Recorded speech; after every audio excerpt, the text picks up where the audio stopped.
Bizim ölçümüz İslam'dır ve bizim ölçümüz olan İslam bizim için bir kardeşlik ölçüsü koymuştur.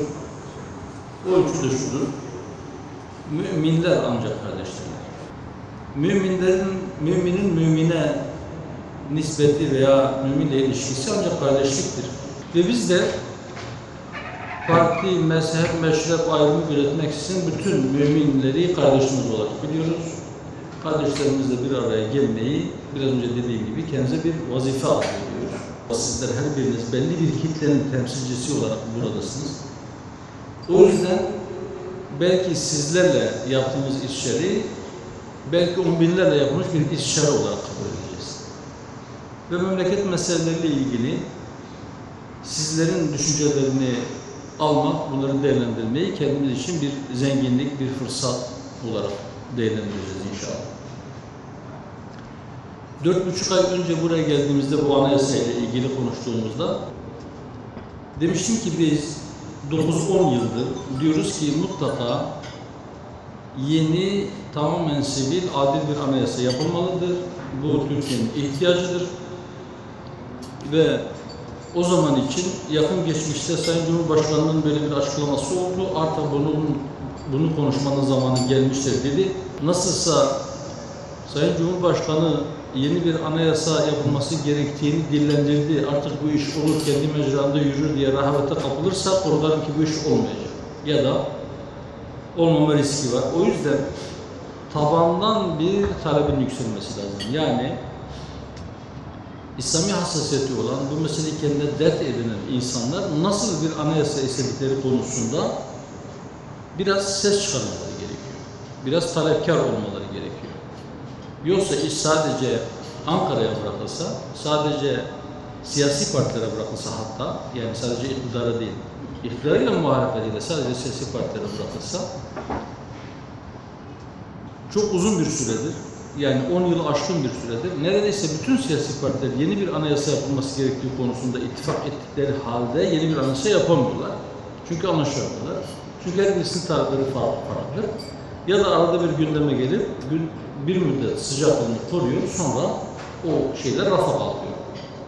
Şimdi bununla ilgili o talep oluşturma gezisi olarak isimlendirdiğimiz ziyaretlerden pek çok yaptık. Sadece Kocaeli'ye gelmedik elbette. Farklı bölgelerde, memleketin farklı köşelerinde bu ziyaretlerimizi yaptık. Sivil toplum kuruluşlarıyla sizin gibi değerli kardeşlerimizle bir araya geldik. Onlara dedi ki bir talep yükseltin. Basınla bir araya geldik. Sağ olsunlar bazı televizyon kanalları bize ekranlarını açtılar. Orada bunları dile getirdik. Siyasi partilerle bir araya geldik. Onlarla görüşlerimizi paylaştık. Sayın Cumhurbaşkanı ziyaret ettik. Bu broşürde dile getirdiğimiz fikirlerin yazılı halini, elbette bu broşür şeklinde değildi, farklı bir dosya şeklinde kendilerine de takdim ettik. Muhalefet partilerini gezdik. Farklı yönünde talepleriniz var anayasa ile ilgili ama bütün bunların konuşulabilmesi için önce siyaset kurumunun bir araya gelip anayasayı konuşması gerekir dedik. Yeni anayasa ile ilgili olarak belki en çok koşturan hem siyasi partileri ziyaret anlamında, hem sivil toplumu ziyaret anlamında, hem basında bunu gündem etme anlamında belki en yoğun çabayı sarf eden bir parti oldu. Yeni bir anayasa eğer toplumsal bir mutabakat metni olacak ise bunun toplumun farklı kesimleri tarafından tartışılması gerekir. Fakat görünen o ki her parti veya her blok, birkaç parti bazen bir araya gelerek kendilerine göre anayasa nasıl değişmesi gerektiği konusunda bir fikir ortaya koydular, bir çizgi ortaya koydular, bir metin ortaya koydular. Ama o metin henüz kamuoyuna da yansımış değil. Dolayısıyla biz şu anda ne muhalefetin ne de iktidarın nasıl bir anayasa istediğini, anayasada nasıl bir değişiklik öngördüklerini tam olarak bilmiyoruz. Bu defa anayasa değiştirilirse, sivil bir anayasa yapılırsa ve bu anayasada İslami hassasiyete sahip insanların talepleri, beklentileri karşılanmazsa çok uzun yıllar yeni bir anayasayı biz unutalım. Çünkü bunu talep ettiğimizde muhtemeldir ki bize şöyle diyecekler: yeni anayasa yapıldığında siz neredeydiniz? Ya da Biz daha yeni anayasayı değiştirdik. Kardeşim bu anayasa dediğin şey yönetmelik değil ki biz 3 yılda bir, 5 yılda bir anayasayı değiştirelim diyecekler. Böyle bir şeyle karşılaşacağız. Bir de biraz önce söylediğim gibi yani memleketin pek çok meselesi var. Siyasetin gündemi çok sıcak ve çok hızlı değişiyor.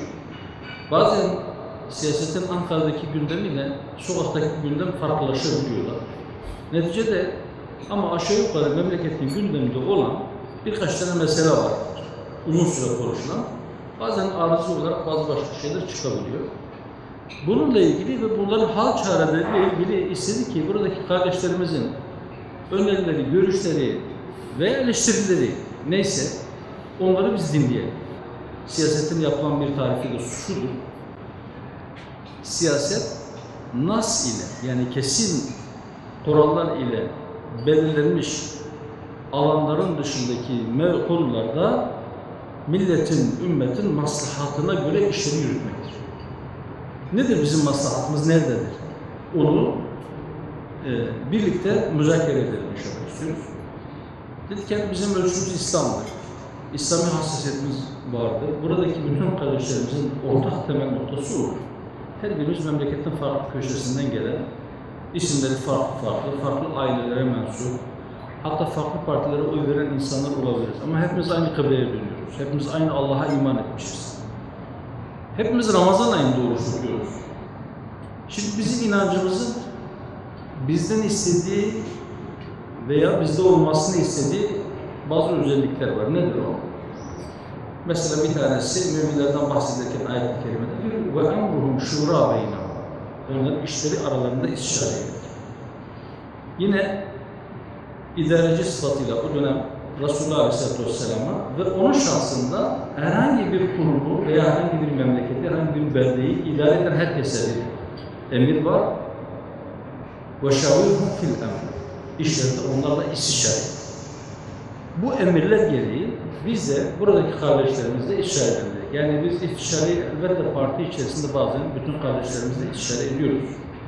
Ama biraz önce söylediğim gibi kardeşliğimizin ölçüsünü İslam koymuşsa biz o ölçüyü değiştirme hakkını, haddini kendimizde görmüyoruz. Bütün müminler bizim kardeşimizdir. Biz bütün kardeşlerimizle istişare etmeyi bir vazife olarak biliyoruz.